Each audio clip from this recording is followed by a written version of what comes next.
Hallelujah hallelujah.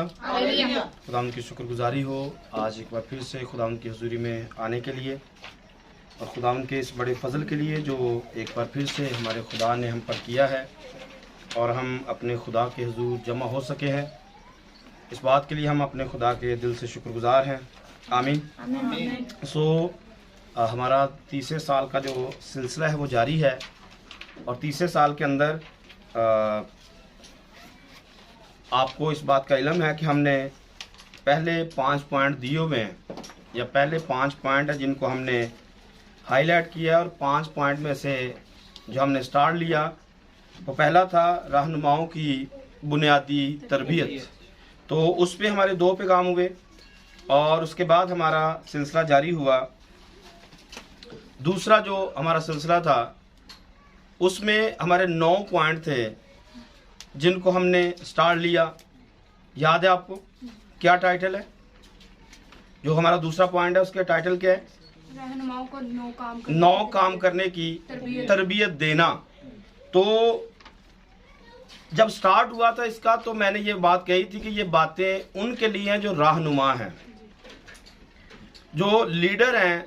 ये बातें उनके लिए हैं और जो लीडर नहीं हैं ये उनके लिए किसी भी काम की बातें नहीं है। ये बातें उनके लिए जो लीड करना चाहते हैं, जो आगे बढ़ना चाहते हैं, लोगों को सिखाना चाहते हैं, लोगों को आगे उनके आगे चलकर उनकी रहनुमाई करना चाहते हैं, ये बातें उनके लिए हैं। तो उनके अंदर 9 कामों के अंदर पहला जो पॉइंट था वो था खुदा का मुंतजिर होना। उस पर हमने देखा। उसके बाद था खुदा की आवाज को सुनना और नंबर 3 पर था खुदा की आवाज की फर्मा बरदारी या ताबेदारी करना। तो ये हमारे 3 पॉइंट जो थे वो ये हो चुके थे। मतलब टोटल कुल मिला के हमारी 5 क्लासें जो हैं वो हो चुकी हैं और आज हमारी 6 नंबर क्लास है जिसको सीखने के लिए हम सब यहाँ पर मौजूद हैं। इसके अंदर सेमिनार भी हो चुके हैं, 2 सेमिनार हो चुके हैं और 2 सेमिनार में भी आपने ज़रूर कुछ ना कुछ सीखा होगा। राई के दाने जैसा ईमान बताया गया था और नंबर जो पहले पैगाम था उसमें 2 पैगाम दिए गए थे, 1 बाइबल 2 कहानतें और मुझे बाइबल कैसे पढ़नी चाहिए। तो ये अभी तक हमारा तीसरे साल का काम है जो अभी तक हमने कवर कर लिया है। 2 सेमिनार के अंदर हमने 3 पैगाम सुने हैं और टोटल हमारे जो क्लास के पैगाम थे वो 5 हो चुके हैं। आज 6ठा पैगाम है जिसको सुनने के लिए सीखने के लिए हम सब यहाँ मौजूद हैं। तो इसका जो टाइटल है ये पहले से ऑलरेडी बताया हुआ है, सब्र से बर्दाश्त करें, सब्र से बर्दाश्त करें। तो एक रहनुमा को ये बात हमेशा याद रखनी चाहिए कि मुझे सब्र से बर्दाश्त करना है। तो ये आज का मतलब जो टाइटल है ये आज नहीं बनाया गया है। ये जब स्टार्ट हुआ था क्लास, तीसरे साल की क्लास स्टार्ट हुई थी तब ये टाइटल बता दिया गया था और पूरे का पूरा जो स्केच है तीसरे साल का वो तकरीबन मैंने सारे का सारा अनाउंस कर दिया है कि ये हमने साल में तीसरे साल में पढ़ना है। तो ये भी मैंने बताया था कि मुझे नहीं पता कि ये साल में कवर होगा या नहीं होगा, ये तो खुदा को पता है।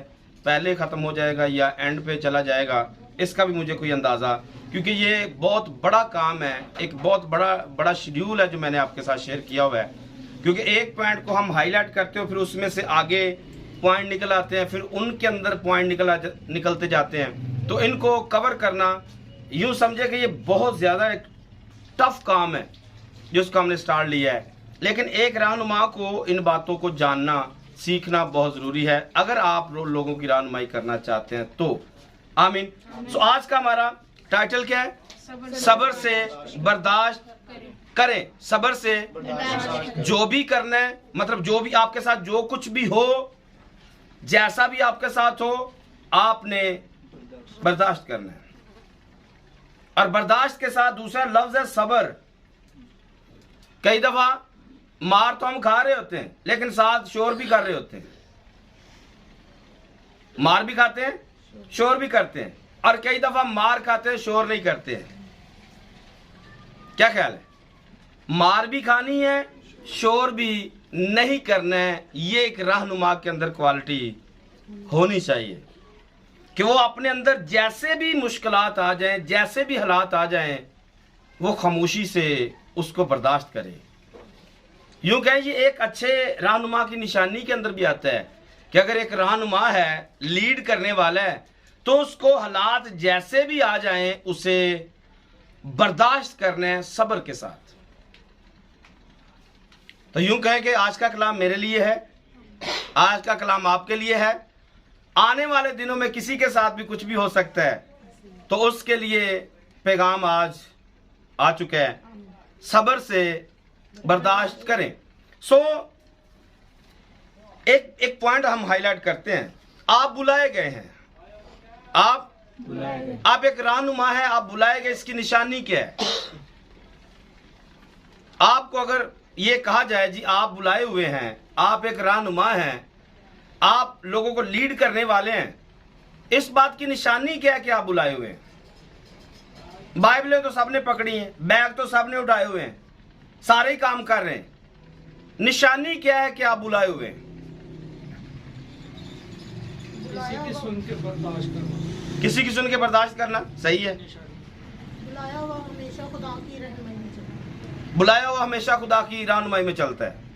Very good. और कोई? खुदा की मर्जी पूरा करता खुदा की मर्जी को पूरा करता है। तो आज यही हम सीखने वाले हैं, यही कुछ हम आज सीखने वाले हैं। हम बुलाए हुए हैं या कि नहीं? आज हमारा ये चेकअप भी होने वाला है कि हम बुलाए हुए हैं भी या के पास वेखा वेखी। हाँ, आज हमारा चेकअप होने वाला है कि हम बुलाए हुए हैं या सिर्फ देखा देखी खिदमत में आए हुए हैं। सिंपल सी बात, सादा सी बात। अगर कोई बर्दाश्त नहीं कर सकता है, फिर उसके लिए आगे बढ़ना तो मुश्किल ही है। आगे बढ़ना अगर बर्दाश्त नहीं होगा, फिर आगे बढ़ा भी। जब बर्दाश्त की हद खत्म होती है तो फिर आगे काम रुक जाता है, टूट जाता है, दरारें पड़ जाती हैं। क्यों? क्योंकि आप बर्दाश्त से काम बाहर है। तो एक लीडर को बर्दाश्त करना है, एक लीडर को अच्छा इसके अंदर, क्योंकि ये एक्सपीरियंस के अंदर है, तो इसको बहुत सारे एंगल से हम देख सकते हैं। हर बंदे के पास एक अपना एक्सपीरियंस है जिसको वो शो कर सकता है। क्योंकि अच्छा सिंपल सी सादी सी बात, मैं इसको आपका आंसर इसका करना चाहता हूं। आप बुलाए हुए हैं, इसकी निशानी बाइबल मुकद्दस, अज़रुए बाइबल मुकद्दस दुख, तकलीफ और मुश्किलात हैं। इसका जवाब क्या है? आप बुलाए हुए हैं, इसका आंसर क्या है? दुख, तकलीफ या मुश्किलात या फिर इम्तिहानात। आपका हर वक्त इम्तिहान होता रहेगा, आपको हर वक्त चेकअप आपका होता रहेगा, आपको चेक किया जाएगा, बार बार चेक किया जाएगा, हर स्टेज पे चेक किया जाएगा, हर लम्हे में चेक किया जाएगा। कभी भी चेकअप आपका हो सकता है। आप बुलाए हुए हैं खुदा की बादशाही के लिए। चंद दिन पहले भी यहां पर मैंने एक बात बताई थी आपको कि लेना चाहते हम जिंदगी का ताज, लेना चाहते हैं, लेना चाहते हैं सोने का ताज। तो दाऊद ने एक जंग लड़ी, जंग के अंदर एक उसने ताज हासिल किया, एक बादशाह का। मैंने उसका वजन बताया हुआ है, कितना? 38 किलो। जो बादशाह के सर पर ताज है वो 38 किलो का एक ताज है सोने का, यानी कि एक किंतार का। तो अगर फर्ज करें हमने उस 38 किलो सोने का एक ताज हासिल करना है, तो उसके लिए एफर्ट कितनी करनी पड़ेगी? दुख और तकलीफ और मुसीबत कितनी बर्दाश्त करनी पड़ेगी? क्योंकि हम पैसे तो पे कर नहीं सकते। इस सोने को 38 किलो सोना लेने के लिए हमारे पास पैसे तो नहीं है, और कीमत भी आपने अदा करनी है। तो कीमत क्या है? आपको दुखों में से, तकलीफों में से, परेशानियों में से, मुश्किलात में से, इम्तिहानात में से निकलना है और पास होना है। और जो पास हो जाएगा वो सोने का ताज जरूर हासिल करेगा, और जो फेल हो जाएगा उसके लिए शायद ऐसा उसका सोचना भी मुश्किल है, या उसके लिए अच्छा नहीं है कि वो ये सोचे कि मुझे इनाम मिल जाएगा। क्योंकि उसको दुखों में से गुजरना, मुसीबतों में से गुजरना नहायत ही जरूरी है। चीन के एक स्कॉलर से पूछा गया सवाल, यही सवाल, क्या बुलाए हुए हैं, इसकी निशानी क्या है? तो उसने यही आंसर दिया कि दुख, तकलीफ और मुसीबत,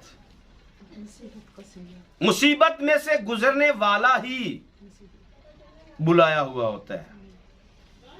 या फिर हालात जैसे भी हो जाएं, दबाव आ जाए, मायूसी आ जाए, बुलाया हुआ हमेशा कायम रहता है। बुलाया हुआ हमेशा कायम रहता है। बुलाया हुआ पीछे हटता नहीं है।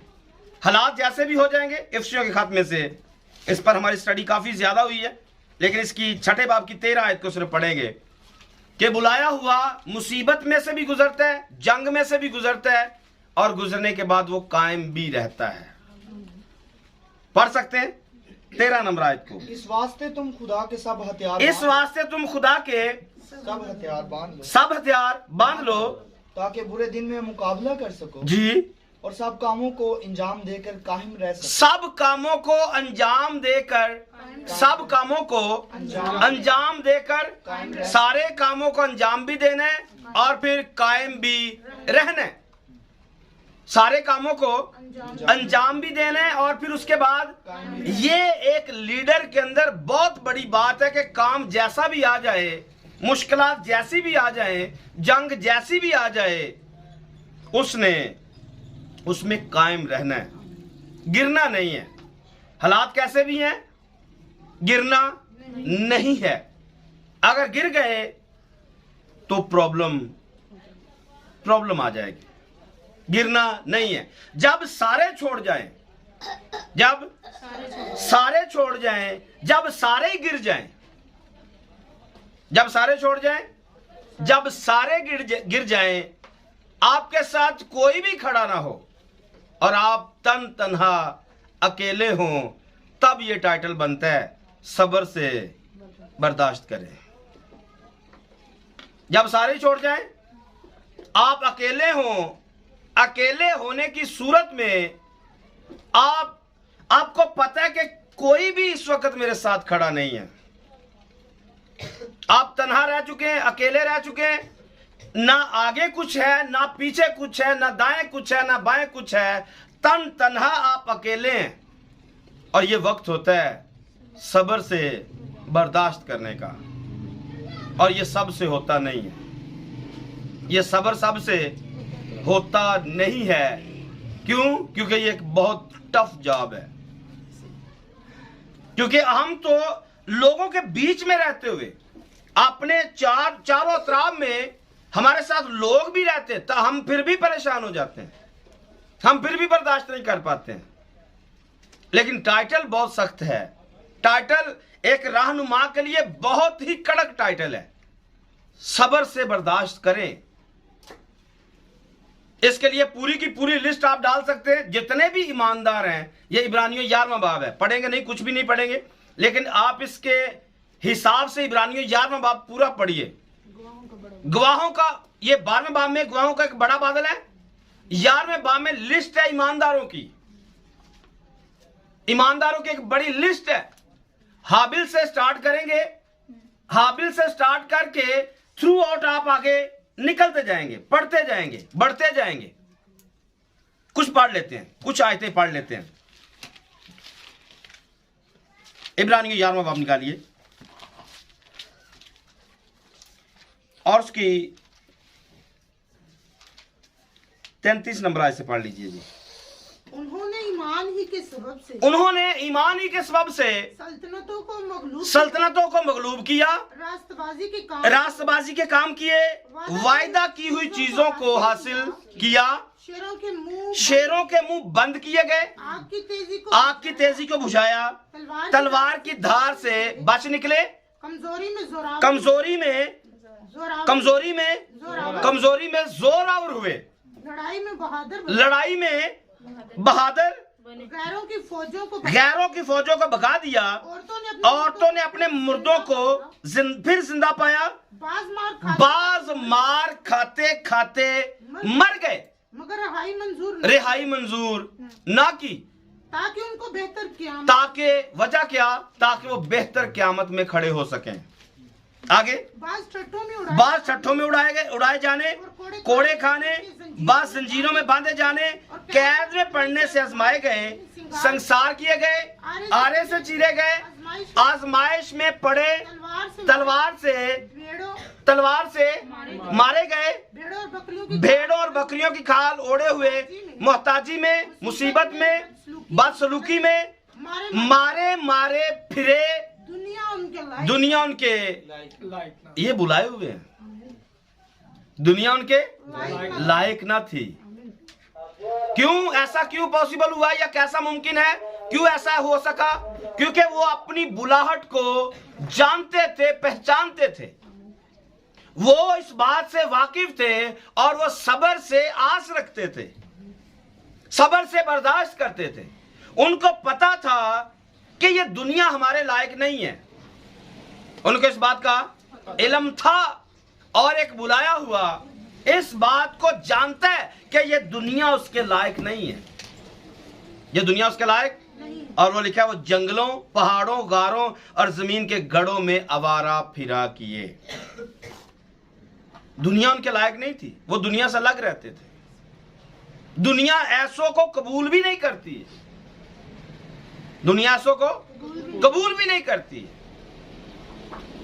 और वो सब्र से बर्दाश्त करते रहे। एक बेहतर क़यामत के इंतजार में उन्होंने जिंदगी बसर कर दी। एक और पॉइंट के साथ हम आगे बढ़ते हैं। ये पूरे का पूरा चैप्टर आप इसको डाल सकते हैं, इब्रानियों 11वां बाब, इसमें आप बहुत कुछ समझ सकते हैं, सीख सकते हैं। एक बहुत मतलब अच्छा पॉइंट, खास पॉइंट है। हमारी आजमाइश की जाती है या हमें आजमाया जाता है, या दूसरे लफ्ज में आप कहें ईमानदारों को आजमाया जाता है।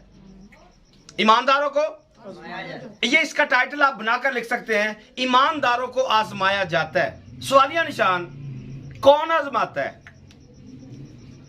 सवालिया निशान है, हमें कौन आजमाता है? इस पर बातें हुई हैं, आप बता सकते हैं, कुछ भी आप बता सकते हैं। हमें कौन आजमाता है? ख्वाहिश है। हिज़कियल साहब कह रहे जी ख्वाहिश सही है। और कोई बताए जी, कौन हमें आजमाता है? खुदा आजमाता है। और शैतान भी आजमाता है। आजमाइश का आना जरूर है, इस पर हमने कई दफा सीखा हुआ है।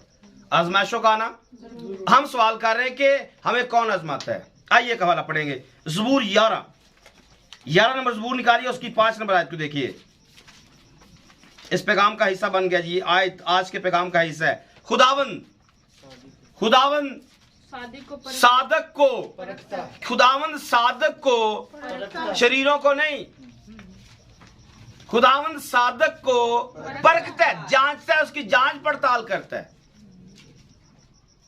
झूठे को, मकार को, दगाबाज को वो नहीं परखता है, वो सादक को परखता है और उसे छांटता है, उसके अंदर से हर तरह की गंदगी को निकालता है। या यूं कह सकते हैं, गंदम की जब हम बात कर लेते, गंदम से मिसाल डालकर, जब गंदम को हम पीसने के लिए लेके जाते हैं मशीन के ऊपर, तो सबसे पहले उसको साफ किया जाता है। क्यों? क्योंकि वो खाने के काबिल है और उसके अंदर मिट्टी और दूसरी चीजें मुनासिब नहीं है। तो जैसे दाने को साफ किया जाता है, खुदा सादिक को परखता है और उसे साफ करता है। खुदा सादिक को परखता और साफ करता है, इसलिए खुदा आजमाता है। आप अय्यूब को पढ़ सकते हैं। अय्यूब के बारे में मशहूर क्या है? अय्यूब को आजमाया गया। किसने आजमाया? खुदा ने या शैतान ने? बोलिए, खुदा ने। और मतलब शैतान आजमा सकता है। कौन आया उसके पास? इबलीस आया। कौन? हम कह रहे जी खुदा आजमा रहा है, आया इबलीस है, पीछे आजमाइश खुदा कर रहे हैं। अय्यूब के पास पहले बाब की 12 नंबर आयत को देखिए क्या लिखा है। अय्यूब पहला बाब उसकी 12 नंबर आयत। खुदावन ने शैतान से कहा, खुदावन ने शैतान से कहा, देख उसका सब कुछ, तेरे इख्तियार, उसका सब कुछ, ये शैतान आजमाने के लिए आया है, लेकिन पीछे परमिशन खुदा से लेके आया है। आजमाने के लिए सामने कौन नजर आ रहा है? शैतान नजर आ रहा है, लेकिन परमिशन पीछे दी किसने? खुदा ने परमिशन दी है। और आगे बढ़िए, क्या लिखा बेटा? सिर्फ उसको हाथ ना सिर्फ उसको हाथ ना लगाना। तब शैतान खुदावंद के सामने से चला गया। शैतान खुदा के सामने से हाथ नहीं लगाना है। परमिशन किसने दी? खुदा ने परमिशन दी। अय्यूब को देखिए, अय्यूब क्या कहता है। देखिए 19 बाब, अय्यूब 19 बाब निकालिए, उसकी 21 नंबर आयत को देखिए।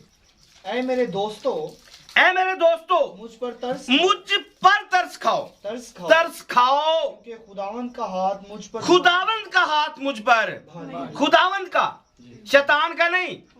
वो अपना मुद्दा, अपनी बात खुदा पर डालता है।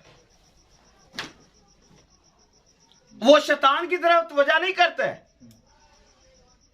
ये जो कुछ उसके साथ हो रहा था, शैतान की क्या जरूरत है?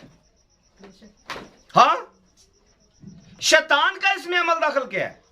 ओ भाई, खुदा सादिक को परखता है। खुदा सादिक को कभी देकर परखता है, कभी लेकर परखता है।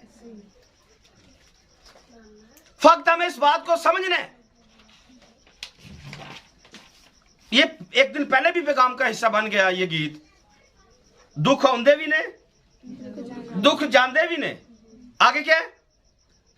जेड़ा असली नेचा ना असली लहजा ना दुख आंदे भी ने, दुख जांदे भी ने, कम हुंदे भी ने, बनदे भी ने, कम रुक दे, कम रुकदे भी ने, पर असली लहजा वालते ना कबरा। असली जो असली होता है वो घबराता नहीं है। जो असली होता है वो घबराता। इसका अगला बोल बड़ा ही जबरदस्त है।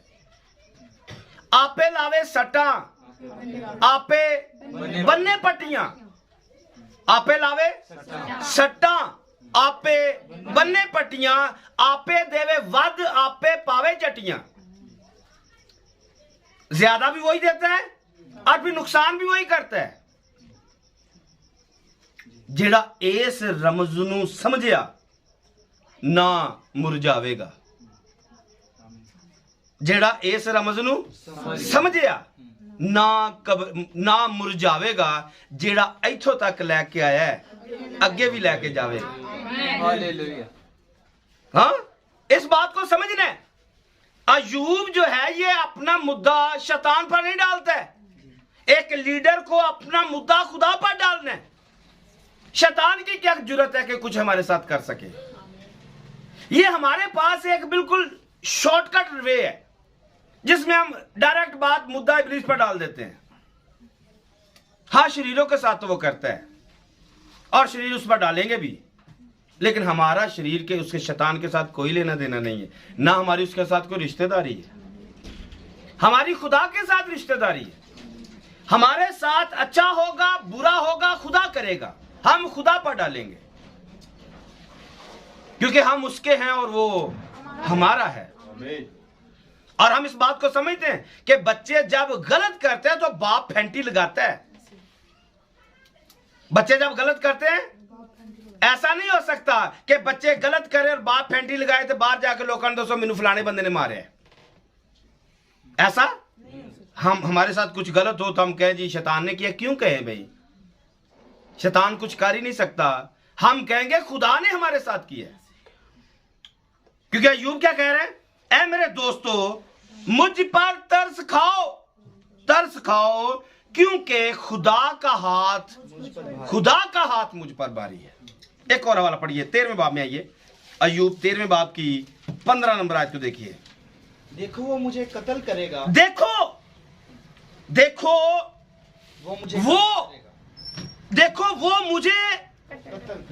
मुझे कत्ल करेगा। मैं इंतजार नहीं करूंगा।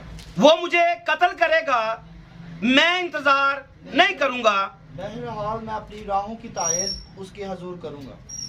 क्या लिखा है? बहरहाल मैं अपनी राहों की तायद उसके हजूर। वो मुझे कत्ल करने को है तो भी मैं अपनी राहों की तायद उसके हजूर करूंगा। खुदा मेरे साथ कुछ भी करे, मुझे इससे कोई प्रॉब्लम नहीं है। मुझे इससे, मैंने सब्र से बर्दाश्त कर। और ये बात किस कदर हमें ताकत देती है, कुव्वत देती है कि खुदा हमारी तरफ है। ये बात सोचकर इस कदर हमें कुव्वत और ताकत देती है, ताकत से हम भर जाते हैं। आइए मेरे साथ देखिए जो मैं आपको हवाला देना चाहता हूं। पहला करंथियों का खत निकालिए 10 बाब उसकी 13 नंबर आयत देखिए, आपको समझ में आएगा ये बात किस कदर हमें कुव्वत से भरेगी, ताकत से भरेगी। निकालिए जरा पहला करंथियों 10 बाब की 13 नंबर आयत। तुम किसी ऐसी आजमाइश में नहीं पड़े, पहली बात, तुम किसी ऐसी आजमाइश में नहीं पड़े। ये कैसी, मैंने कहा ये बात हमें कुव्वत देगी, ताकत देगी, पावर से भरेगी।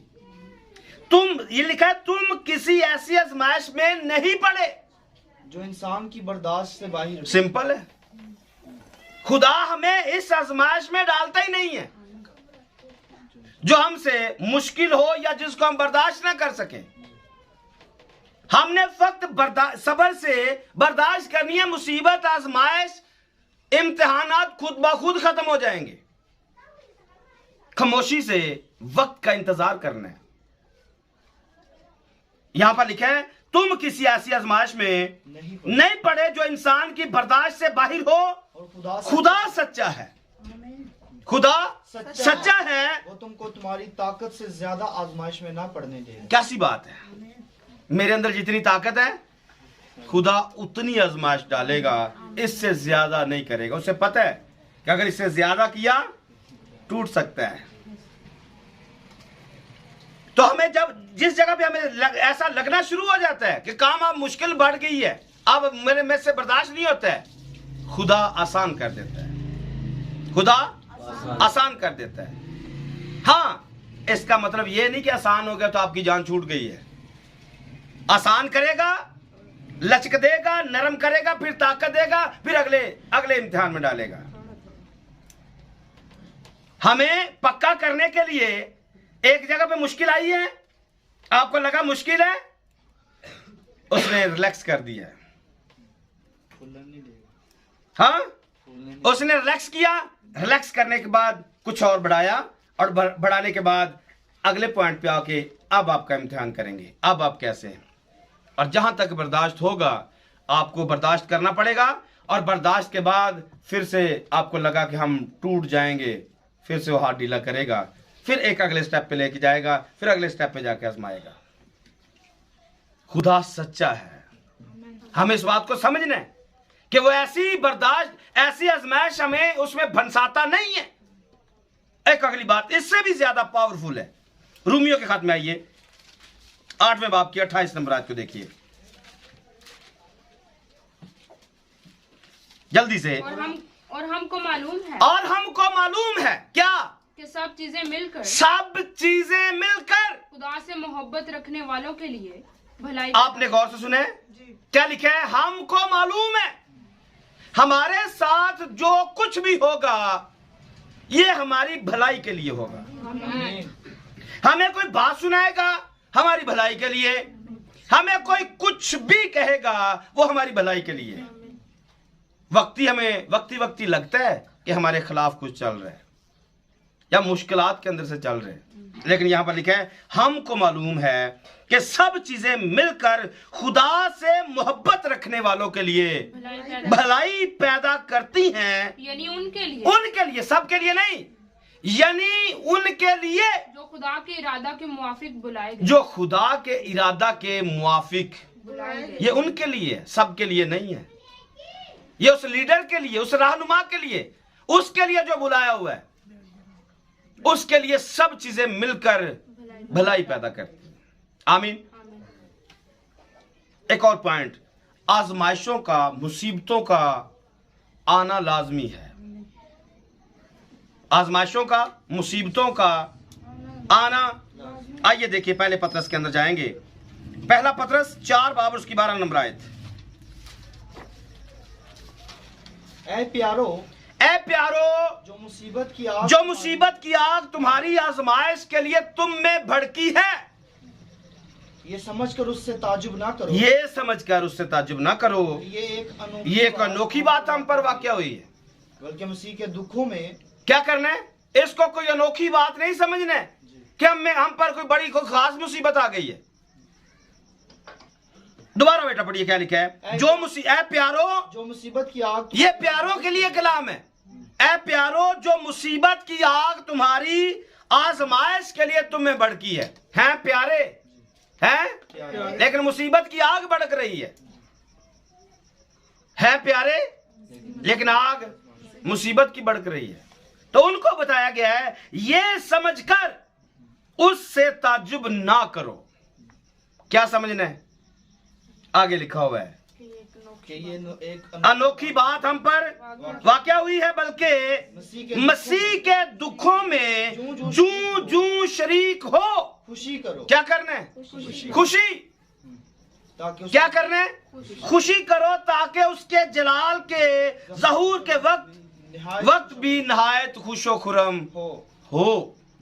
ये समझकर कि जैसे जैसे हम पर दुख आ रहे हैं, मुसीबतें आती हैं, एक मसीह को याद रखना है कि जब मसीह आएगा तो तब हमें खुशी नसीब होगी। मसीह के लिखा है उसके जलाल के ज़हूर के वक्त भी नहायत खुशो खुरम हो।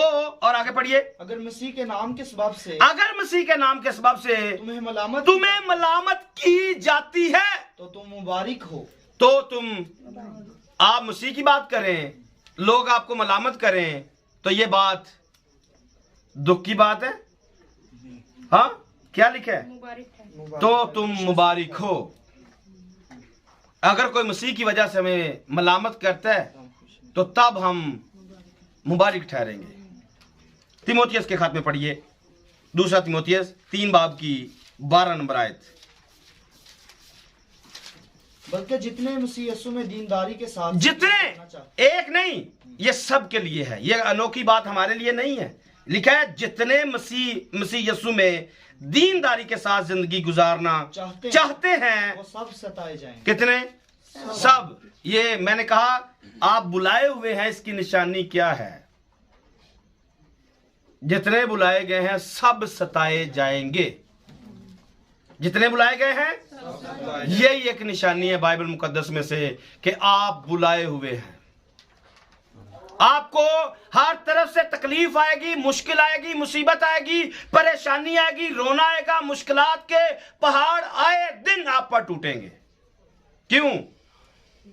क्योंकि आप बुलाए हुए हैं।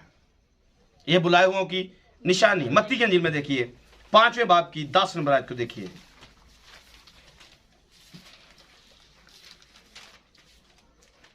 मुबारक है वो जो रास्तबाजी के सबब से, मुबारक है वो जो रास्तबाजी के सबब से सताए गए हैं, क्योंकि आसमान की बादशाही उन्हीं की। आसमान की बादशाही किन की? जो सताए गए। जो सताए गए। और जो सताए नहीं जाते, आसमान की बादशाही उनकी नहीं हो सकती है। ऐसा मुमकिन भी नहीं है, ऐसा कि आप मसीह की बात करें और आपको दुख ना मिले। ऐसा मुमकिन भी पालूस को हमने सीखा हुआ है हमारी की स्टडी के अंदर। जब तक वो उन फरीसियों के साथ था, हैकल के निजाम के साथ था, तब तक वो उनका एक बहुत सरगर्म रुकन था। पालूस जब तक उस हैकल के निजाम के साथ था, तब तक वो उनका एक सरगर्म रुकन था। लेकिन बात कहां पर आई? जब उसकी आंखों से छिलके गिरे और उसने मसीह को देख लिया और मसीह के लिए अब मसीह का प्रचार करने लगा, तब वही जो कह रहे थे ये हमारा सरगर्म रुकन है, अब इसको मारने के चक्कर में पड़ गए। अब उसी को मारने के चक्कर में पड़ गए। और शायद हमारे लिए भी ऐसे जुमले कसे जा रहे हैं। कभी हम भी उनके लिए कुछ थे और आज वो हमें गंदगी का ढेर कह रहे हैं। आज वो हमें गंदगी का ढेर कह रहे हैं, कह सकते हैं, क्योंकि आज हम उनके काम के नहीं रहे। आज हम उस सेटअप के साथ नहीं रहे, इसलिए शायद आज हम गंदगी का ढेर नजर आ रहे हैं। आज सारी बातें कचरा बन गई हैं। लेकिन हमें क्या करना है? सब्र से बर्दाश्त करना है। कोई कुछ भी कहे, हमें सब्र से बर्दाश्त करना है, क्योंकि ये सब कुछ हम मसीह की खातिर कर रहे हैं। क्योंकि ऐसा मैंने बाइबल से सीखा कि एक दरख्त जो लगाया गया 3 साल तक, वहां पर मालिक आया फल ढूंढने के लिए, तो फल उसे मिला नहीं। फिर चौथे साल की डिमांड की गई, मुझे बाइबल से नहीं मिला कि 5वें साल की भी डिमांड की गई है। माली ने इतना कहा, 1 साल इसे और दे दे, आगे को फला तो खैर, नहीं तो फिर इसको क्यों जगह घेरे हुए है। तो ऐसे ही मैंने बाइबल में पढ़ा है। तो 4 साल मेहनत करना तो बनता है, या बन गया है। तो 4 साल के बाद भी अगर फल ना आए तो फिर उखाड़ देना बनता है, क्योंकि हमारा मुद्दा खुदा के साथ है, कलाम के साथ है।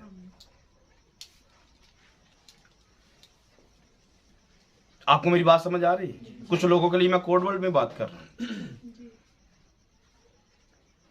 तो ये 4 साल के बाद भी अगर फल ना आए, फिर 5वें साल की गुंजाइश नहीं है। 4 साल एक जमीन में काम किया जाए और जमीन से हासिल वसूल कुछ भी ना निकले, फिर उसका क्या बनता है, या क्या होना चाहिए, वो आपके आंखों के सामने। और आज उस पैगाम का हिस्सा, आज ये बात बाइबल में दोबारा से जुड़ गई है, आज ये पैगाम का हिस्सा बन चुकी है। ये 30 साल की स्टडी के 6ठे पैगाम का आज ये बात हिस्सा बन गई कि 4 साल मेहनत करने के बाद भी अगर फल नहीं आया तो फिर उसे उखाड़ देना बनता है। एक गवाही के तौर पर, जब मैं खिदमत में आया स्टार्ट में, तो तब मेरे अंदर इस कदर जुस्तजू थी कि शायद मैं पूरी दुनिया को तब्दील कर दूं। इस कदर मेरे अंदर जुस्तजू थी, या कलाम की इस कदर आग मेरे अंदर थी। वो सच्चाई का कलाम इस कदर मेरे अंदर ठाठे मार रहा था।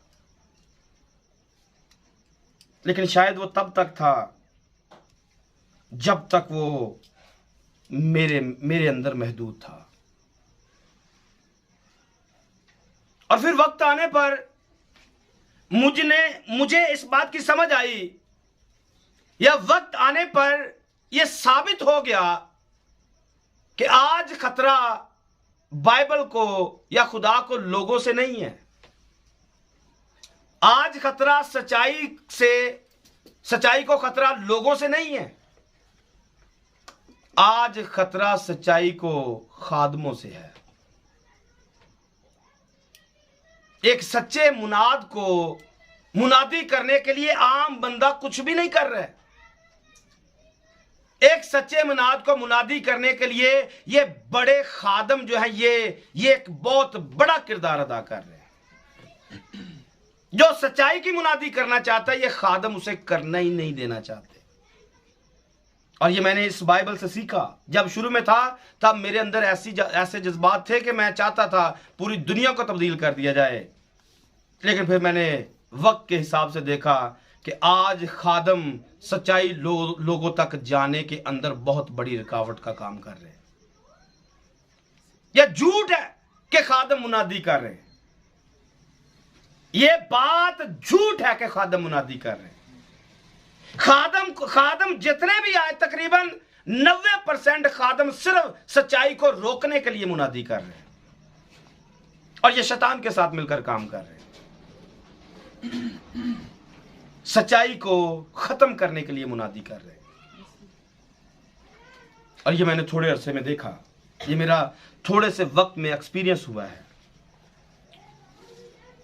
कि आज खतरा सच्चाई को खादमों से है। क्योंकि जब सच्चाई बात बताई जाती है, सच बताया जाता है, तो ये खादम के लिए बहुत तकलीफ दे होता है। वो अपनी शर्मिंदगी महसूस करना नहीं चाहता है, खुदा को बेइज्जत कर देता है, कलाम को रुसवा कर देता है, लेकिन खुद बेइज्जती बर्दाश्त नहीं कर सकता है। जैसे मैं अपनी बात करता हूं, मैं यहां पर कोई मुझे मेरे बारे में बात बताएगा, मुझे तकलीफ होगी। मैं अपनी बुराई सुनना पसंद नहीं करता हूं। हाँ, मेरी कोई चापलूसी करता रहे, मुझे बड़ा अच्छा लगे, कोई तारीफें करता रहे, वो बड़ा अच्छा लगे, क्योंकि कानों को मीठा मीठा सुनने की आदत पड़ गई है। हाँ, मेरे बारे में कोई भी गलत बात कहेगा, शायद मुझे बुरी लगेगी और मैं उस बंदे को देखना भी गवारा नहीं करूंगा। क्यों? क्योंकि वो मेरे बारे में कह दिया है। तो इस बात को मैंने और आपने समझना है आज के जमाने में कि सच्चाई के साथ खड़े होना है या फिर सच्चाई को रोकने के लिए खड़े होना है। क्योंकि जब सच्चाई के साथ खड़े होंगे तकलीफें तो आएंगी, मुसीबतें तो आएंगी, और फिर तब वक्त होगा कि आप सच्चाई पर खड़े हों और तकलीफें मुसीबतें आपका इंतजार करें, और तब वक्त होगा आज के पैगाम का सब्र से बर्दाश्त करें। क्योंकि आप सच्चाई पर खड़े हैं, तकलीफें तो आएंगी, मुसीबतें तो आएंगी, परेशानियां तो आएंगी, फिर वक्त है सच्चाई से बर्दाश्त करें। सच्चाई से खुदा, एक टाइटल है, खुदा तन्हा कर देता है। खुदा तन्हा कर देता है, यह भी खुदा की तरफ से मुकर्रर है।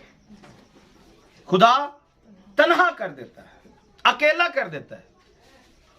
यूहन्ना के बारे में मैंने कई दफा बताया, मुकाशफा जिसने लिखा, नहीं चाहता था वो लोगों से जुदा होना।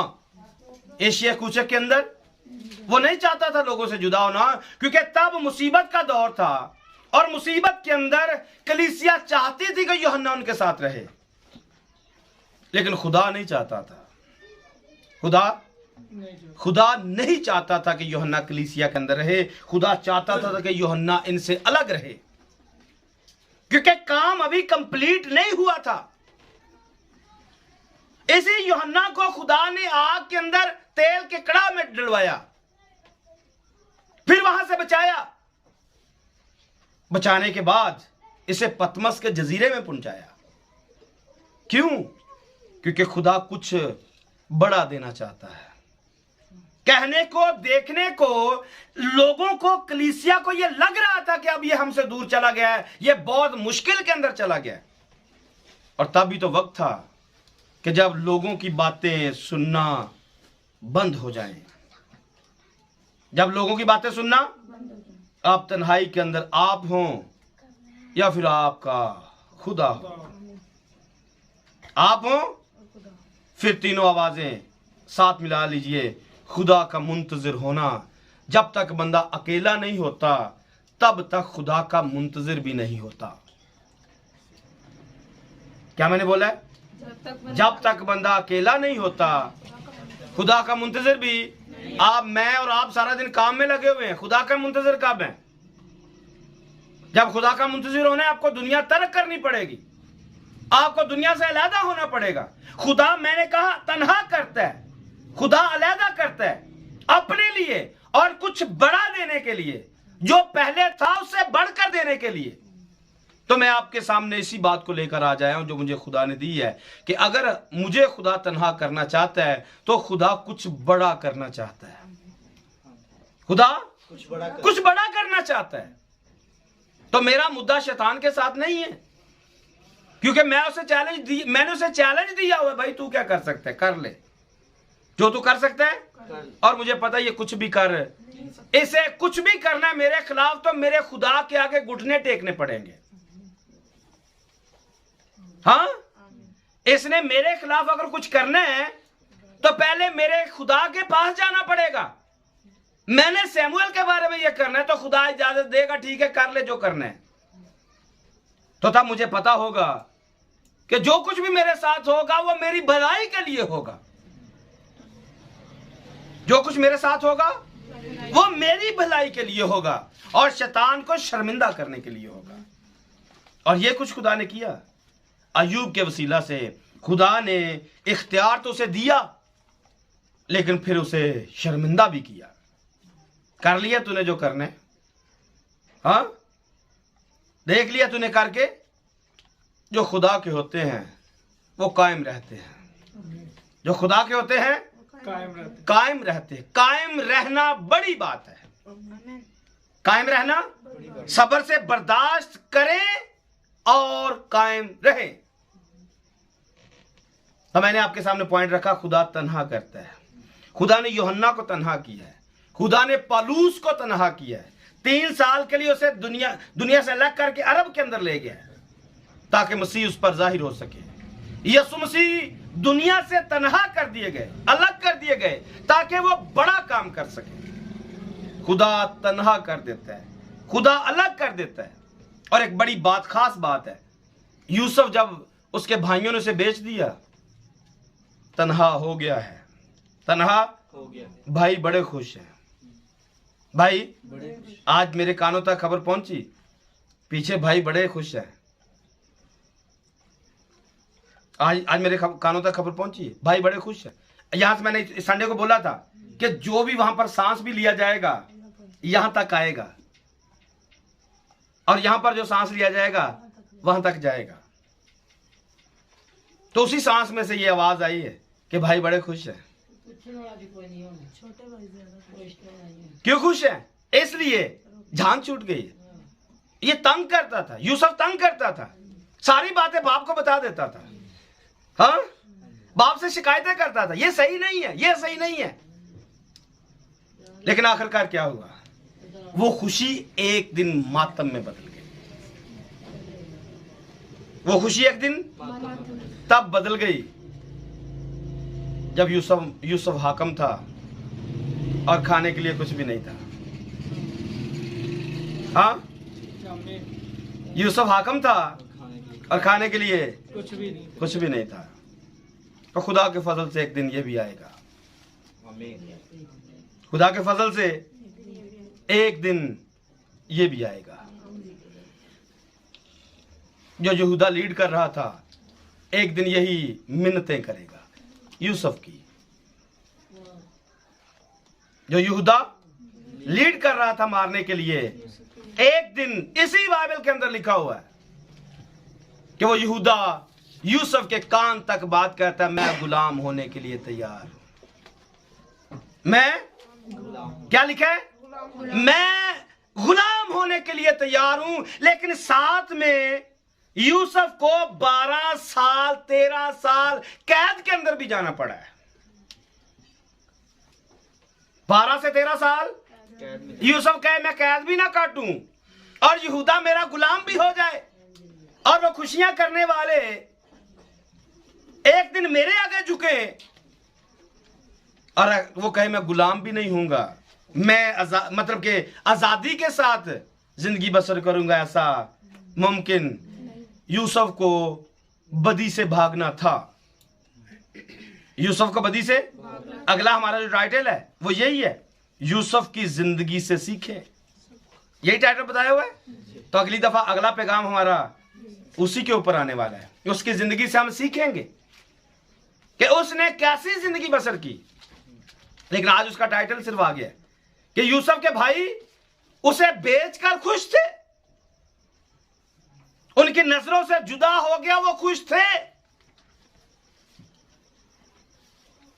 लेकिन नहीं जानते थे कि एक दिन यही हमारे बचाने का सबब और वसीला बनेगा। एक और पॉइंट लिखिए, एक टाइटल लिखिए, खुदा और उकाब। खुदा और उकाब। उकाब के बारे में बहुत पहले स्टडी करवाई हुई है, याद है या नहीं याद है? याद है। कुछ बातें आज के पैगाम में मैं जरूर डालूंगा, लेकिन इससे पहले हम 2 हवाले पढ़ेंगे। यशायाह की किताब से 40 नंबर बाब और उसकी 31 नंबर आयत देखेंगे जल्दी से। यशायाह 40 नंबर बाब और उसकी 31 नंबर आयत। लेकिन खुदावंत का इंतजार करने वाले असर-ए-नौ जोर हासिल करेंगे। वो उकाबों की मानिंद बालों। कौन जोर हासिल करेंगे? खुदावंत का इंतजार करने वाले। यह हवाला मैंने खुदावंत का मुंतजिर होना उसमें भी डाला था। लेकिन खुदावंत का इंतजार करने वाले असर-ए-नौ जोर हासिल करेंगे। और आगे लिखा है, वो उकाबों की मानिंद बालों पर से उड़े, बालों पर से उड़ेंगे, वो दौड़ेंगे और ना थकेंगे। वो दौड़ेंगे और ना थकेंगे। चलने से भी आज थकावट है, लेकिन यहाँ पर खुदावंद अगर साथ है, दौड़ने से भी थकावट नहीं है। और आगे क्या लिखा है? वो चलेंगे और मांदा ना होंगे। कौन? जो खुदावंद खुदावंद का इंतजार। जो खुदावंद का इंतजार करते हैं। तो इसलिए टाइटल बनाया गया है खुदा और उकाब। एक और हवाला पढ़िए, इस्तिस्ना की किताब, उसका 32 नंबर बाब और उसकी 11 नंबर आयत। जैसे उकाब अपने घोंसले को हिला हिलाकर, जैसे उकाब अपने घोंसले को हिला हिलाकर अपने बच्चों पर मंडलाता अपने बच्चों पर मुंडलाता है, वैसे ही उसने अपने बाजों को वैसे उसने अपने बाजुओं को फैलाया और उनको लेकर अपने परों पर उठा लिया। क्या किया? जैसे उकाब अपने घोंसले को हिला हिलाकर अपने बच्चों पर मुंडलाता है, वैसे ही उसने अपने बाजुओं को फैलाया और उनको लेकर अपने परों पर उठा लिया। हालेलुया। क्या किया खुदा ने? अपने परों घोंसले को परों से हिलाया और फिर अपने बच्चों को क्या किया? अपने परों पर उठा लिया। क्यों? क्यों उकाब अपने घोंसले पर, अपने बच्चों के घोंसले पर मंडलाता है? कभी सोचा आपने इस आयत को? पैगाम मैंने इस पर पैगाम दिया हुआ है, लेकिन शायद यहां पे नहीं दिया है। H9 के अंदर मैंने ये पैगाम दिया हुआ है, इसलिए आपको याद नहीं है। थोड़ी सी बात बताना चाहूंगा, इतनी लंबी नहीं बता सकते क्योंकि टाइम हमारा करीब हो चुका है। क्यों उकाब अपने घोंसले पर उसको हिला हिलाकर अपने बच्चों पर मंडलाता है? वजह क्यों? गिरना है तो कच्चे पर जो थे वो टूट जाए। कच्चे पर टूट जाए। क्यों हिलाता है? इसलिए क्योंकि जो उकाब के अपने पर हैं, ये कमो बेश 4 फुट का ये मतलब एरिया बनता है, 2-2 फुट का इसका एक पर है। तो जब ये उसके ऊपर हिलाता है तो इसकी डिटेल तो एक बहुत लंबी है, कैसे घोंसला बनाता है, कैसे आरामदेह बनाता है और कैसे बच्चे पैदा होते हैं, कैसे बच्चे बढ़ते हैं। मैं सिर्फ वहां से आपको बताना चाहता हूं कि जब इसके बच्चे पैदा हो जाते हैं, बढ़ जाते हैं और ये इस कदर नजर आते हैं कि अब ये उड़ने के काबिल हैं, अब ये उड़ने के, मुझे याद पड़ रहा है ये इकबाल टाउन के अंदर मैंने पैगाम दिया हुआ था। पहली दफा मैंने इकबाल टाउन के अंदर ये पैगाम दिया था और तब भी कुछ अजीब था और आज फिर से कुछ अजीब है। और क्या हुआ कि तब वक्त था, एक ऐसा वक्त जिसमें उकाब अपने बच्चों को देखते हैं कि वो बड़े हो चुके हैं, अब वो उड़ने के काबिल हो चुके हैं। बच्चे भी अपने दिल में ये कहते हैं हम उड़ने के काबिल हैं। बच्चे भी अपने दिल में कहते हैं हम उड़ने के काबिल हैं, लेकिन मां जानती है, बाप जानता है अब ये उड़ेंगे, पहली परवाज के अंदर ही जाएंगे और गिर जाएंगे। पहली परवाज के अंदर ही जाएंगे, गिर जाएंगे और जमीन पर गिरकर मर जाएंगे। इसलिए तब वक्त होता है एक उकाब मां का कि वो अपने परों से जोर जोर से अपने घोंसले पर मुंडलाती है। होता क्या? जैसे अपने परों को हिलाती है और उसके बच्चे आगे से पर अपने फैलाते, क्योंकि उड़ना अभी तक इनको आता नहीं है। और तब वक्त होता है कि बच्चे आगे से पर हिलाते हैं और उस हवा के प्रेशर से जितने कच्चे पत्ते उसके पर होते वो सारे टूट जाते हैं। घोंसले के अंदर ही वो सारे के सारे पर टूट जाते हैं। और फिर वक्त होता है कि एक उकाब मां वेट करे और बच्चे वेट करें, वक्त का इंतजार करें, वक्त का इंतजार करें। एक वक्त आएगा जब पर दोबारा से निकलेंगे और अब जब ये पर निकलेंगे तब ये पर टूटने वाले नहीं होंगे। तो तब ये पर टूटने वाले, नहीं हो। तब ये टूटने वाले नहीं होंगे, तब ये पर उड़ने वाले होंगे। लेकिन याद रखना है, उड़ तो सकेंगे लेकिन तजर्बा नहीं होगा। उड़ तो सकेंगे पर तजर्बा आपने पूरी बात को समझना है। उड़ तो सकेंगे लेकिन तजर्बा नहीं होगा। लेकिन उकाब मां क्या करेगी? जब इनके पर निकलेंगे, उकाब मां की जिम्मेदारी होगी कि इसको अपने परों पर बिठाए, इन बच्चों को अपने परों पर बिठाए और ऊपर बुलंदियों पर ले जाए। एक वक्त होगा कि पादरी साथ लेकर विजिट करेगा। एक वक्त होगा पादरी साथ लेकर जाएगा और विजिट करेगा, और एक वक्त होगा कि पादरी साथ नहीं होगा और अकेला विजिट करेगा। आमीन। आप मेरी बात को फॉलो करेंगे? जी। एक वक्त होता है जिसमें उकाब मां अपने बच्चों को अपने परों पर बिठाएगी और फिर साथ में क्या होगा, इनको ऊपर वाली फिजा के अंदर ले जाएगी और बच्चे बड़े खुश होंगे। बच्चे बहुत ज्यादा खुश हैं। क्यों? क्योंकि घोंसले से निकले, हम घोंसले से निकले हैं। और कभी जेलम में जाने की तैयारी करेंगे, कभी पत्तों की जाने की तैयारी करेंगे, कभी किधर जाने की तैयारी करेंगे, कभी किधर जाने की तैयारी करेंगे। क्यों? क्योंकि मां साथ है और मां बच्चों को साथ लेकर जाने के लिए तैयारी पकड़ रही है। और फिर वक्त होगा कि बच्चों को ऊपर वाली फिजा में जाकर छोड़ दिया जाए। बच्चों को ऊपर वाली फिजा में जाकर छोड़ दिया जाए। पर तो नहीं टूटेंगे लेकिन बच्चे जमीन की तरफ गिरेंगे।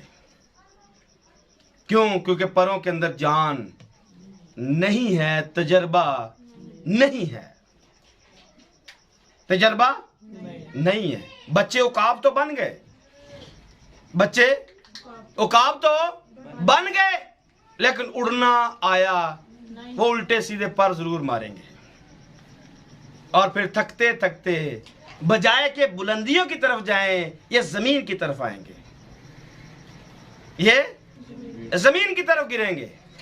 क्योंकि दवाइयां जिंदगी मजबूत नहीं, बाइबल स्टडी मजबूत नहीं, बाहर लोग कैसे हैं इसका इल्म नहीं, पिंजरे के अंदर घोंसले के अंदर ही हम उकाब बन चुके हैं। घोंसले के अंदर ही हम उकाब। अभी शिकार मुंह में मार लाकर देती है, खुराक घोंसले में आती है, लेकिन जब एक वक्त आएगा जब उड़ना भी फिजा में, खुराक भी तलाश करनी है, शिकार भी खुद मारना है, मार के खाना भी खुद है और फिर किसी दूसरे को भी देना है। एक वक्त फिर आता है। तो इस सेटअप को समझना है। ये पैगाम आज दूसरी दफा मेरी जिंदगी में आया है, दोबारा से ये पैगाम आया है। एक वक्त है जिसमें ऊपर उड़ान भरी गई, एक वक्त है कि अकेले उड़ान भरनी है। और फिर इसके साथ होता क्या है? एक वक्त आता है जब मां अपने बच्चों को फिजा में छोड़ती है और बच्चे जब गिरने लगते हैं तो मां फिर से अपने परों को नीचे ले आती है और अपने बच्चों को परों पर बिठाती है। और बिठाने के बाद एक वक्त होता है कि उनको ट्रेन कर देती है, फिर शिकार मारना सिखाती है।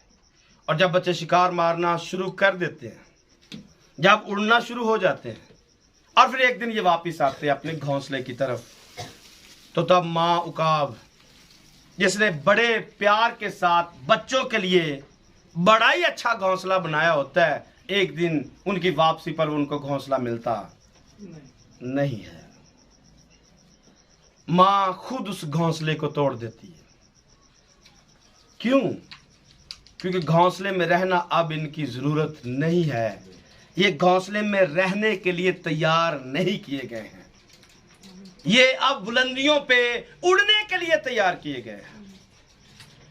ये अब बुलंदियों पर उड़ान भरने के लिए तैयार किए गए हैं। ये चूजे तो नहीं है कि इसको डब्बे में बंद करके रखेंगे। ये उकाब है, ये वक्त पर बुलंदियों को छुएंगे।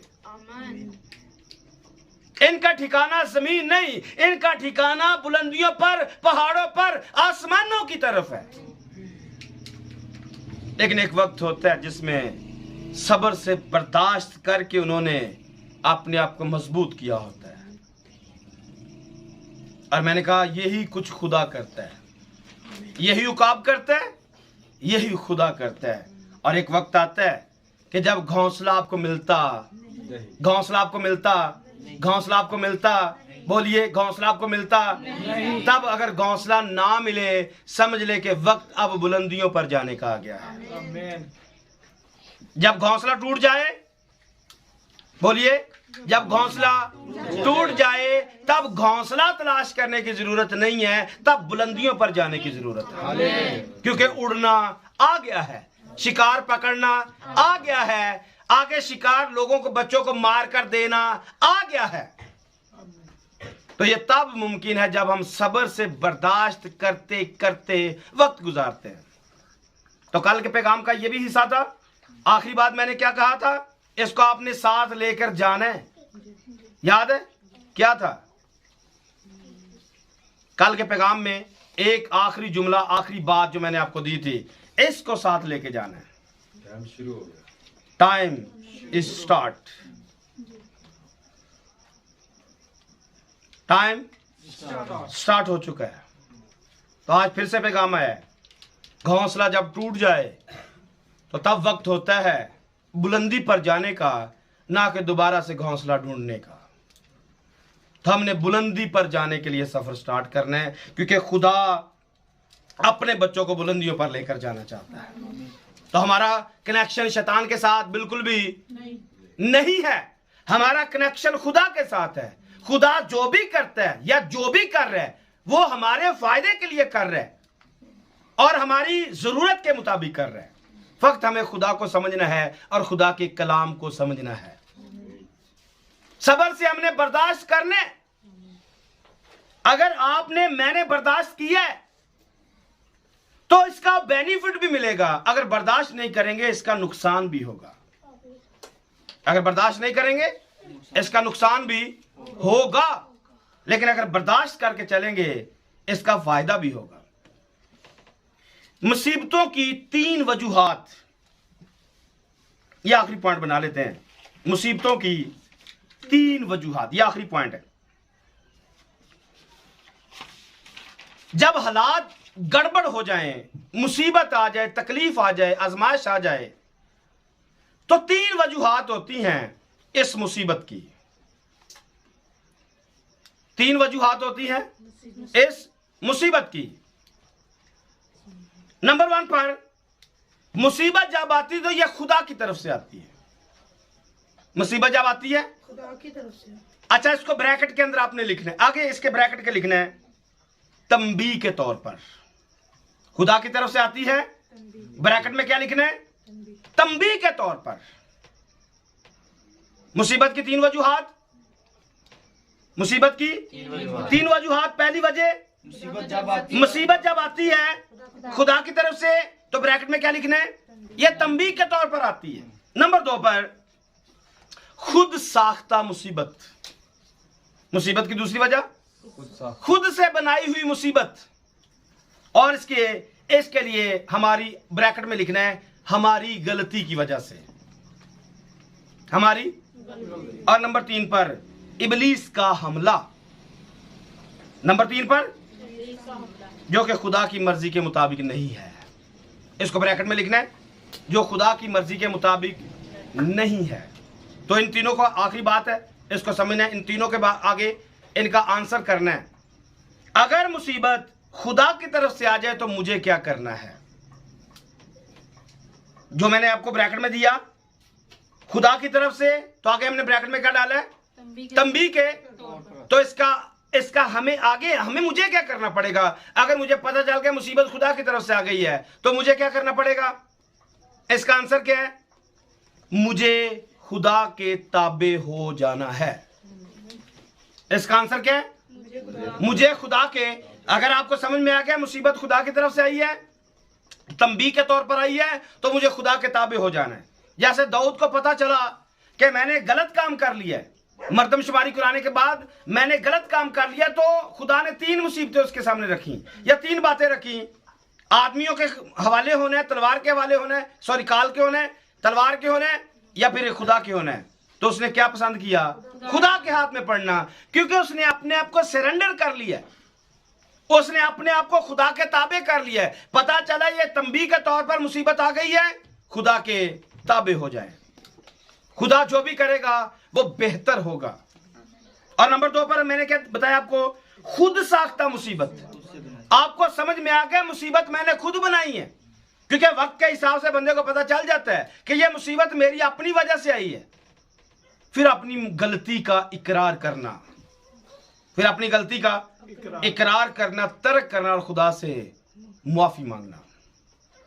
नंबर 3 पर मैंने आपको बताया इब्लीस का अगर हमला हो गया और यह खुदा की तरफ से नहीं था, अगर इब्लीस का हमला है तो इसका मुझे क्या करना पड़ेगा? लिखा है इब्लीस का मुकाबला करो।